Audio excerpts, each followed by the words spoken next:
Hi, my name's George. Welcome to the Misfit Monkey channel, and check this out. Today we're going to be looking at one of my favorites, The Spectacular Spider-Man. Very short-lived show. It's Spider-Man done right. He's still in high school, he's not popular, he struggles with money, he struggles with trying to get the girl.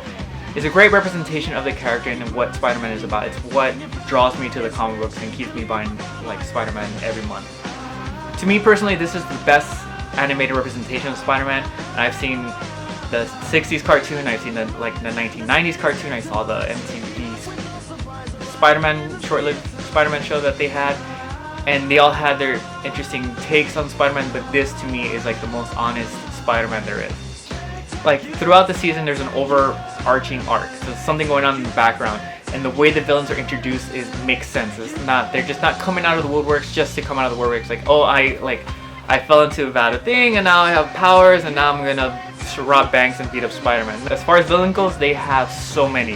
They have the Rhino, Sandman, Shocker, Electro, Dr. Octopus, the Vulture, Green Goblin, Venom, and a few others that pop up in the season 2 that like aren't as big. The character design is by Sean Cheeks Galloway. You should look up his work. He's really amazing. It's very simple, very sleek, very clean.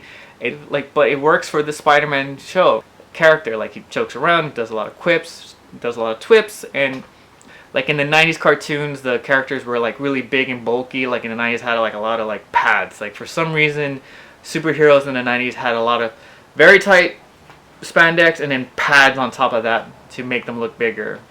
The show is paced really well. The way they introduce the characters, the development of the relationships within the characters is like, you get attached to everybody and you get a real sense of like who everybody is and what the relationship is and what the dynamic is. Unfortunately, when Disney bought Marvel, this is one of the first shows to get the axe, and it was replaced by the Ultimate Spider-Man, which looks like this. You can find The Spectacular Spider-Man on Netflix. I think it's still streaming. I haven't double checked, but I know you can get the DVDs, and if you want to just straight up buy it, you can probably find it on iTunes. Amazon sells the disc. So tune in next week for something new to check out next week. Later.